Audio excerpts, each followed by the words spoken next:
नमस्कार, बहुत स्वागत है आप सभी का न्यूज वन इंडिया में और मैं हूं आपके साथ जयापाल। चले सीधा आपका देहरादून लिए चलेंगे, जहां उत्तराखंड के मुख्यमंत्री पुष्कर सिंह धामी लाइव में क्या कुछ कह रहे हैं सुनाते हैं आपको। आगे बढ़ेंगे, जहां पूर्व कैबिनेट मंत्री हरक सिंह रावत की बढ़ सकती अब मुश्किलें। हरक सिंह रावत के बीटी पर विजिलेंस की छापेमारी, इस वक्त की बड़ी अपडेट आप तक पहुंचवा रहे हैं। देहरादून स्थित कॉलेज और पेट्रोल पंप पर विजिलेंस की ये छापेमारी, कार्बेट में घोटाले के मामले में ये छापेमारी हो रही है। इस वक्त की ये बड़ी अपडेट आप तक पहुंचा रहे हैं, जहां आपको बता दें देहरादून से बड़ी अपडेट, जहां पूर्व कैबिनेट मंत्री हरक सिंह रावत की अब मुश्किलें हैं वो बढ़ सकती हैं, क्योंकि हरक सिंह रावत के बेटे पर अब विजिलेंस टीम की तरफ से ये छापेमारी की गई और देहरादून स्थित कॉलेज और पेट्रोल पंप पर विजिलेंस टीम की तरफ से ये बड़ी छापेमारी है, जिसमें ये बताया गया कि कार्बेट में घोटाले के मामले पर छापेमारी हो रही है। इस वक्त ये बड़ी अपडेट आप तक पहुंचा रहे हैं, जहां आपको बता दें कि हरक सिंह रावत की जो मुश्किलें हैं वो बढ़ती हुई नजर आ रही, क्योंकि उनके जो बेटे हैं उन पर कॉलेज और पेट्रोल पंप उनके उस पर छापेमारी की गई और साथ ही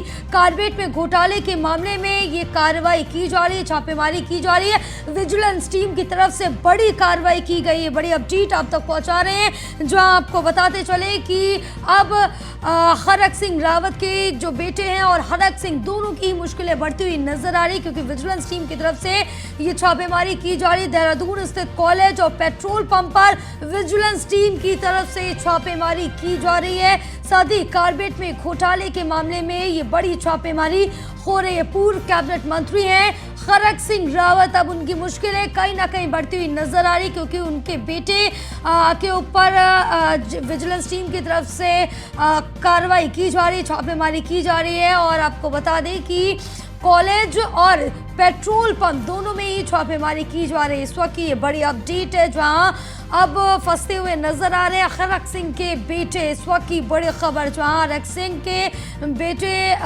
के जो कॉलेज है और पेट्रोल पंप दोनों पर ही छापेमारी की जा रही है। देहरादून में ही दोनों चीजें स्थित है, जहां पर विजिलेंस टीम की तरफ से ये बड़ी कार्रवाई की जा रही है और कार्बेट में घोटाले के मामले में ये छापेमारी की जा रही है। तो ये बड़ी अपडेट आप तक पहुंचा रहे हैं, जहां एक बड़ा आरोप लगा है और जिसके तहत ये छापेमारी की जा रही है, चाहे देहरादून स्थित कॉलेज है या फिर पेट्रोल पंप, दोनों में ही ये छापेमारी विजिलेंस टीम की तरफ से जारी है। इसके साथ ही आपको बता दें कि कार्बेट में घोटाले के मामले में ये बड़ी छापेमारी की जा रही है।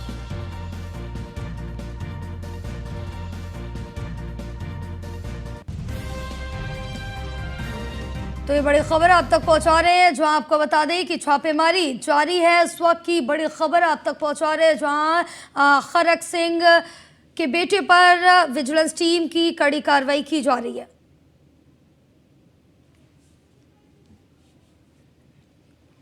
हमारे साथ उत्तराखंड ब्यूरो चीफ सुदीप जैन हमारे साथ जुड़े हुए हैं। सुदीप, क्या कुछ अपडेट मिल पा रही है इस पूरे मामले को लेकर? जी देखिए, विजिलेंस ने जो कॉर्बेट की पाखरो रेंज में पेड़ कटान और दूसरी शिकायतें थी, इसकी मुख्यमंत्री के निर्देशों के बाद जांच की जा रही थी। इस प्रकरण में कई आईएफएस अफसरों के खिलाफ कार्रवाई की गई है और कुछ को हटाया भी गया था, जिसमें डायरेक्टर और कॉर्बेट के निदेशक भी शामिल हैं। अब जब विजिलेंस ने जांच आगे बढ़ाई तो इस कड़ी में चूंकि तत्कालीन समय जिस वक्त का घोटाला है, उस समय वन मंत्री के तौर पर हरक सिंह रावत थे। हरक सिंह रावत उत्तराखंड की राजनीति में एक बड़ा नाम है जी। पावर सेंटर उनके आसपास रहा है और कभी कहा भी ये जाता था कि शेरे गढ़वाल हरक सिंह रावत, हरक जहां जाते हैं वहां फर्क पड़ जाता है। परंतु अब शायद वक्त बदल चुका है और परिस्थितियां बदल चुकी हैं।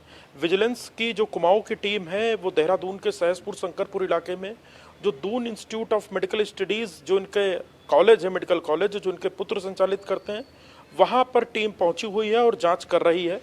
पाखरो रेंज में जो घोटाले से कुछ जुड़ी चीज़ें यहाँ हो सकती हैं, उसमें बताया जा रहा है कि कुछ बड़े जनरेटर खरीदे गए थे जिनका इस्तेमाल पाखरो या उस क्षेत्र में होना था, वो वहाँ ना होकर इनके मेडिकल कॉलेज में जो इनका इंस्टीट्यूट है वहाँ पर हो रहा है।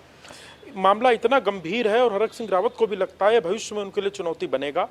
यही वजह है कि हरक सिंह रावत और उनकी पुत्र वधू अनुकृति गुसाई, जो लैंसडाउन सीट से 2022 का विधानसभा चुनाव हुआ था, वहाँ कांग्रेस की प्रत्याशी भी रही थी और चुनाव हार गई थी, कांग्रेस नेत्री हैं, वो भी अपने ससुर हरक सिंह रावत के साथ कॉलेज पहुंची हुई हैं और जो विजिलेंस की टीम कार्रवाई कर रही है उसको पूरा देख रही है। वो विजिलेंस की ओर से सीओ मनराल इस पूरी कार्रवाई को लीड कर रहे हैं।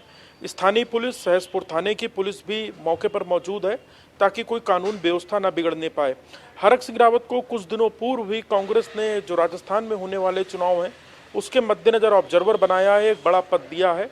तो देखना होगा शाम तक इस कार्रवाई में क्या और जानकारी विजिलेंस की ओर से बिल्कुल सुदीप, लेकिन इस बीच जानेंगे कि क्या अभी तक विजिलेंस टीम की तरफ से हरक सिंह रावत, उनके परिवार या फिर उनके बेटे से कोई पूछताछ की गई, कुछ सवाल किए गए या फिर आगे किए जा सकते हैं? जी, अभी जो मौजूदा कार्रवाई है उसमें दून मेडिकल इंस्टीट्यूट जो इनके पुत्र संचालित करते हैं तुषित, उसमें जांच की जा रही है। कुछ कागज डॉक्यूमेंट्स देखे जा रहे हैं। पूर्व मंत्री हरक सिंह रावत, उनकी पुत्रवधू वहीं मौजूद है और वो पूरी इस कार्रवाई को देख रहे हैं क्योंकि और जानकारी आएगी। परंतु ये बड़ी खबर है कि हरक सिंह रावत और उनके पुत्र की जो संपत्ति है उस पर विजिलेंस की रेड हो रही है, जांच चल रही है। बिल्कुल, क्योंकि जिस तरह से ये बड़े आरोप लगे हैं और साथ ही अब विजिलेंस की टीम छानबीन कर रही है, छापेमारी जारी है, और कब तक ये छापेमारी चलने वाली है अभी? तो देखिए, ये तो कह पाना जल्दीबाजी होगा या मुश्किल होगा कि कब तक कार्रवाई जारी रहेगी। हो सकता है 1 घंटे में ही संपन्न हो जाए या हो सकता है वक्त लगे, क्योंकि जो विजिलेंस के पास इनपुट है उसको उसे क्रॉस चेक करना है। इसमें जो मोटे तौर पर सूत्रों ने हमारे बताया कि कुछ बड़े जनरेटर खरीदे गए थे सरकारी कामकाज के लिए जिनका उनके निजी कॉलेज में इस्तेमाल हो रहा है। पहला सीधे तौर पर तो एक ये क्रॉस चेक होकर वेरीफाई होना है। बिल्कुल, अब जो सभी चीजें हैं सिलसिलेवार तरीके से उनको वेरीफाई किया जाएगा, जांच किया जाएगा, उसके बाद आगे की कार्रवाई की जाएगी। सुदीप, तमाम जानकारी साझा करने के लिए बहुत शुक्रिया आपका। फिलहाल खबरों में आगे भी बहुत कुछ है, लेकिन वक्त हो गया एक छोटे से ब्रेक का। ब्रेक के बाद जल्द होंगे हाजिर। ब्रेक के बाद एक बार फिर से आप सभी का बहुत स्वागत है। बढ़ेंगे खबरों की ओर, जहां आपको बता दें कि नैनीताल को बम से उड़ाने की धमकी का मामला सामने आया है। एसटीएफ ने आंध्र प्रदेश से धमकी देने वाले को गिरफ्तार कर लिया है। इस वक्त की बड़ी खबर आप तक पहुंचा रहे हैं। आरोपी पर तमिलनाडु, आंध्र प्रदेश और केरल में मुकदमे दर्ज किए गए। इस वक्त की बड़ी खबर, जहां नैनीताल के थाना तल्लीताल में किया गया था मुकदमा दर्ज। इस वक्त की बड़ी खबर आप तक पहुंचा रहे हैं, जहां आपको बताते चले कि नैनीताल को बम से उड़ाने की ये धमकी दी गई। इस वक्त की अहम अपडेट आप तक पहुंचा रहे हैं, जहां आपको बता दें कि देहरादून में नैनीताल को ये बम से उड़ाने की धमकी का मामला सामने आया, जहां एसटीएफ ने आंध्र प्रदेश से धमकी देने वाले शख्स को फिलहाल गिरफ्तार कर लिया और आरोपी पर तमिलनाडु, आंध्र प्रदेश और केरल में मुकदमे दर्ज है। नैनीताल के थाना तल्लीताल में भी मुकदमा दर्ज कर लिया गया। इस वक्त की बड़ी अपडेट आप तक पहुंचा रहे, क्योंकि नैनीताल को बम से उड़ाने की ये धमकी दी गई है। इसके साथ ही आपको बता दें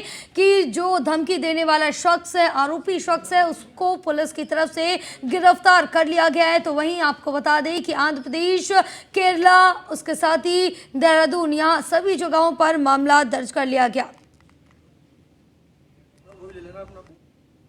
तो मुख्यमंत्री पुष्कर सिंह धामी ने रक्षाबंधन के पर्व पर बहनों को विशेष तोहफा दिया है। बता दें कि उन्होंने ट्वीट कर जानकारी दी कि 30 अगस्त दोपहर 12 बजे से 31 अगस्त रात 12 बजे तक उत्तराखंड परिवहन निगम की बसों में निःशुल्क यात्रा होगी। उन्होंने आगे लिखा कि हमारी बहनें उत्तराखंड सहित अन्य राज्यों से होकर जाने वाले उत्तराखंड परिवहन निगम की बसों में निःशुल्क यात्रा सुविधा का लाभ उठा सकती हैं। तो केंद्र सरकार की तरफ से गैस सिलेंडर पर मिली 200 रुपए की छूट को बीजेपी प्रदेश अध्यक्ष महेंद्र भट्ट ने रक्षाबंधन का तोहफा बताया। उन्होंने कहा कि उज्ज्वला योजना के तहत उत्तराखंड में 19 लाख गरीब परिवारों को चूल्हे के धुएं से निजात दिलाई जा रही है, जो कि सराहनीय है। तो वहीं महेंद्र भट्ट ने अंत्योदय परिवारों के चूल्हे की चिंता करने के लिए प्रधानमंत्री नरेंद्र मोदी का आभार भी जताया। रक्षाबंधन के से पूर्व पूरे देश की बहनों को जो तोहफा देश के प्रधानमंत्री आदरणीय नरेंद्र भाई मोदी जी द्वारा दिया गया, मैं देवभूमि उत्तराखंड की ओर से प्रधानमंत्री का हृदय से आभार व्यक्त करता हूं। घरेलू गैस कनेक्शनों के लिए 200 रुपये पर कनेक्शन की छूट, और ख़ास तौर पर जो गरीबी रेखा के नीचे जीवन यापन कर रहे हैं, ऐसे जो इनको हमने उज्ज्वला योजना के तहत उत्तराखंड सरकार तेजी से दिसंबर माह में आयोजित होने वाली ग्लोबल इन्वेस्टर समिट की तैयारियों में जुटी हुई है।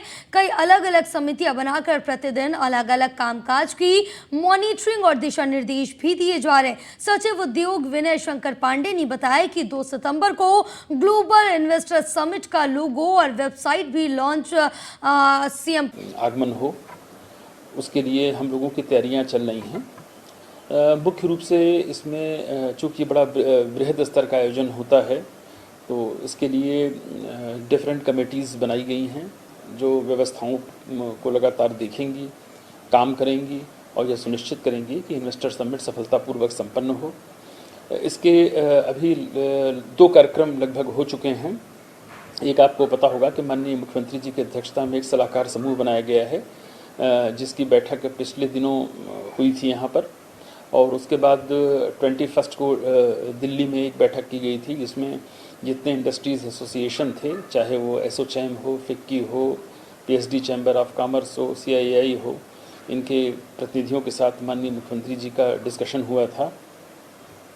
अब हम लोगों की अगली कड़ी में 2 सितंबर को लोगो जो इसका हमारा बनाया जाएगा वो उसकी लॉन्चिंग होगी, और साथ साथ वेबसाइट इसकी जो बनाई गई है उसकी भी लॉन्चिंग माननीय मुख्यमंत्री जी के कर कमलों से होगी।